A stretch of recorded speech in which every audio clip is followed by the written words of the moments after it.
ഇന്ന് ഞാൻ ചെറിയൊരു കടൽക്കാക്കന്റെ കഥ പറഞ്ഞുതരാം. ഒരു കടൽക്കാക്ക ഒരു പാറയുടെ മുകളിൽ തന്റെ ബ്രദേഴ്സും തന്റെ പാരന്റ്സും ഒക്കെ പറന്ന് കളിക്കുന്നത് കണ്ട് ഇങ്ങനെ നോക്കിയിരിക്കുകയാണ്.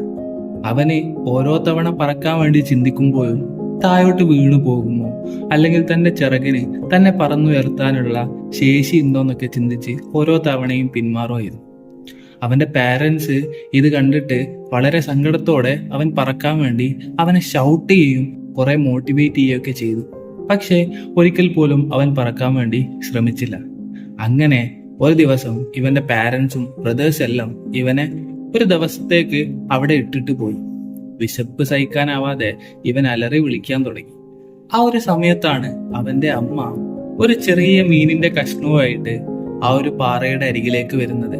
പക്ഷേ അമ്മ ആ മീനിന്റെ കഷ്ണം ആ കടൽക്കാക്കക്ക് കൊടുത്തില്ല. അവള് അവിടെ ആ ഒരു പാറയുടെ എൻഡിൽ അങ്ങനെ ഈ ഒരു മീനുമായിട്ട് നിന്നു. ഭക്ഷണത്തോടുള്ള ആർത്തി കൊണ്ട് വിശപ്പ് സഹിക്കാനാവാതെ ഈ ഒരു കടൽക്കാക്ക ആ ഒരു മീൻ കഷ്ണത്തിന് വേണ്ടി മുന്നോട്ട് നീങ്ങി. അറിയാതെ ആ ചെറിയ കടൽക്കാക്ക താഴോട്ട് വീണതും ആ കടൽക്കാക്ക തന്റെ എല്ലാം തീർന്നു, എനിക്കിനി ലൈഫില്ല, ഞാനിതാ വീഴാൻ പോവാണ്, ഞാനിനി തീർന്നു എന്നുള്ള രീതിയിൽ ചിന്തിക്കുമ്പോഴാണ് അവന്റെ ചിറകുകള് മെല്ലെ പറന്നടിക്കുന്നതും അവൻ മെല്ലെ പൊന്തി വരുന്നതും.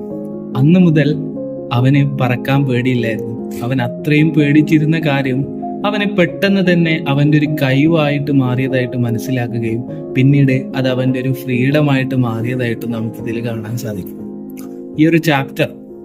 ഈ ഒരു കഥ നമ്മളെല്ലാവരും +1 ഹിസ് ഫസ്റ്റ് ഫ്ലൈറ്റ് എന്ന് പറയുന്ന ചാപ്റ്ററിൽ പഠിച്ചിട്ടുള്ളതാണ്. ഈ ഒരു കഥ നമുക്ക് എസ്സേക്കൊക്കെ 5 മാർക്ക് നേടി തന്നിട്ടുണ്ടാവും. പക്ഷേ ഇത് ശരിക്കും നമുക്ക് നമ്മുടെ ലൈഫിലും കൂടി മാർക്ക് വാങ്ങിത്തരുന്ന ഒരു കഥയാണ്.